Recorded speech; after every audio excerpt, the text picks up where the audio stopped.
This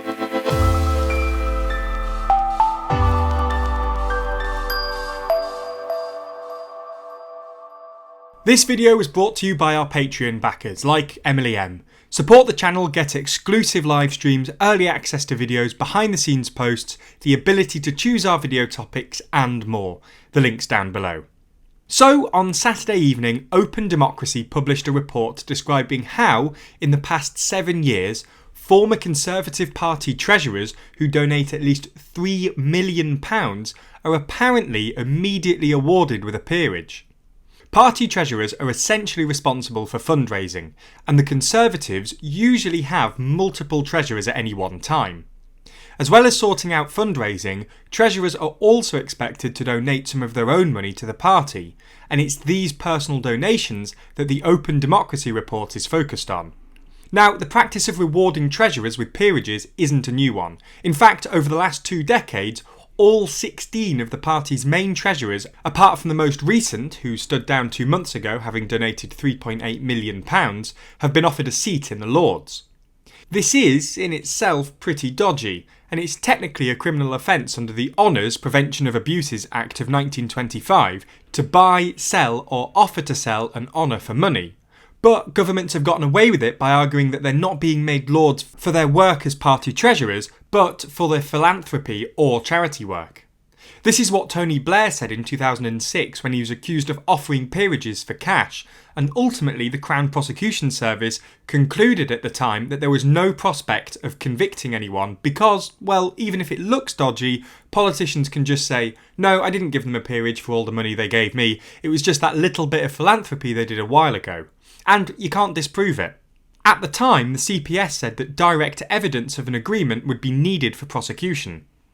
Now, this is obviously, well, a lie. If you wanted to actually award philanthropy, you wouldn't be giving out peerages to your donors and treasurers. You'd be giving them out to people who donate all of their money to effective charities. This is something that all political parties do and have done, but the Conservatives do it more than Labour. This isn't a partisan point, it's just a fact.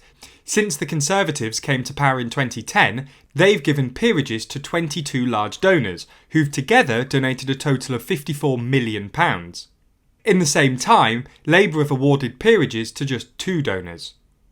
Anyway, the reason this Open Democracy report is so damning is that it has evidence that, since 2014, there's been an unambiguous deal between the Conservatives and their treasurers. If they donate £3 million, then they get a peerage. This is important because, if proven true, the Conservatives couldn't plausibly argue that they were giving peerages to former treasurers for their philanthropy outside the party. So, what's actually in the report? Well, essentially, since 2014, every treasurer who has donated at least £3 million has received a peerage, apart from the most recent, who stepped down a few months ago having donated £3.8 million. Now, of course, correlation doesn't equal causation. Just because every treasurer who's donated £3 million has a peerage doesn't mean it's the £3 million getting you the peerage. Nonetheless, there's some evidence to suggest that that's the case. First, a former Conservative Party chairman told the Sunday Times, quote, "Once you pay your £3 million, you get your peerage." Secondly, there were a few cases of former treasurers donating just over £3 million, receiving a peerage, and then abruptly stopping all donations. For example, former treasurer Andrew Fraser had been giving money to the Conservatives since 2004, but his big donations accelerated in the 2 years before he was awarded a peerage in 2016. Just 5 weeks before David Cameron's honours list was announced, he gave a further £261,900, taking him over the £3 million threshold, before abruptly ending all donations. It's a similar story with Peter Cruddas. Cruddas was appointed Conservative Party Treasurer in 2011, before stepping down a year later when he was caught by the Sunday Times offering access to the then Prime Minister David Cameron and the then Chancellor George Osborne in exchange for cash donations of between £100,000 and £250,000. £100,000 is not Premier League. It's not bad. It's probably bottom of the Premier League. £200,000. 250 is Premier League. Right. If you're unhappy about something, we'll listen to you and we'll put it into the policy committee at number 10. We feed all feedback into the policy committee. Now that is a sensational claim. The Sunday Times said it sent in undercover reporters, posing as donors who wanted direct access to the Prime Minister. In fact, some of our bigger donors have been for dinner in number 10 Downing Street, in the Prime Minister's private apartment with Samantha. Things will open up for you. It'll be awesome for your business. Yeah. You'll be well pleased because your guests will get photographed with David Cameron. Yeah. Now, it's worth noting that while the Court of Appeal found that the central cash for access allegation of the Sunday Times to be borne out by the facts, other parts of their article were deemed false and defamatory. Nonetheless, Cruddas isn't an obvious candidate for a peerage, which is why it was a bit of a surprise when Boris Johnson recommended him one in 2020. Unsurprisingly, the House of Lords Appointments Commission, an independent body established in 2000 to vet political appointments to the Lords, said no, citing the cash for access scandal. But Boris Johnson became the first Prime Minister ever to disregard a veto from the Commission and announced Cruddas's peerage all the same. Johnson did a similar thing with Michael Spencer, another former party treasurer who'd given over £3 million. Spencer was nominated for a peerage by Johnson despite being blocked 3 times before in 2013, 2015 and 2016, thanks to allegations of market manipulation during his time as a banker. Anyway, a few days after Cruddas received his peerage, he donated £500,000 to the party, taking his total donations to just over £3 million. Now, it's worth saying that all this evidence is still circumstantial, and the report hasn't found any direct evidence of an agreement. Unsurprisingly, all former treasurers and Number 10 have denied everything, with Environment Secretary George Eustice insisting somewhat implausibly on Sunday that all peerages to former treasurers were for their, you guessed it, philanthropy. Let me turn to the front page of the Sunday Times this morning.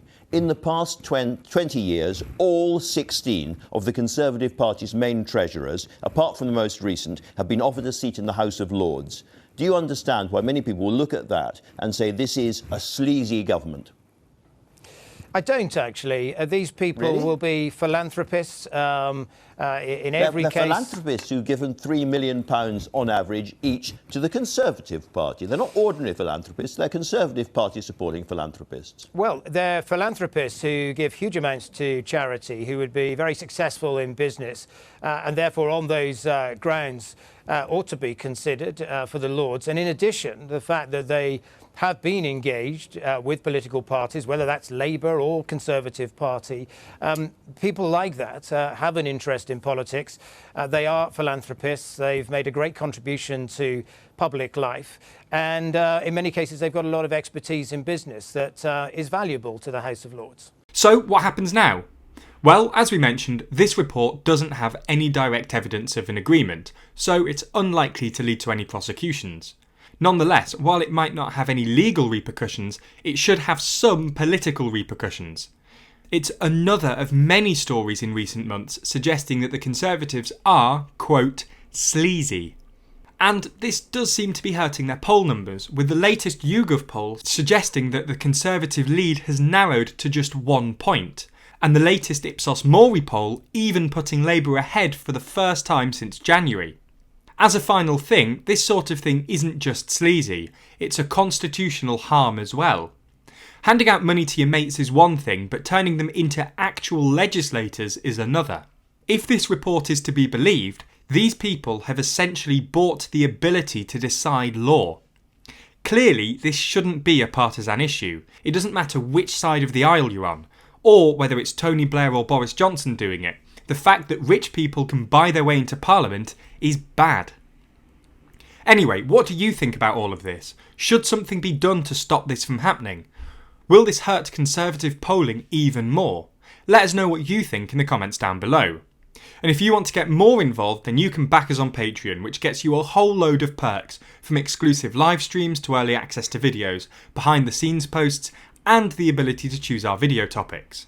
The link to the Patreon's down below, and thanks for your support because we literally couldn't do it without you. Also, be sure to subscribe to the channel and hit the bell icon to be notified every time we post a video. And special thanks to our Patreon backers who make videos like this one possible. And if you want to see your name listed at the end of videos just like these people, then be sure to back us on Patreon.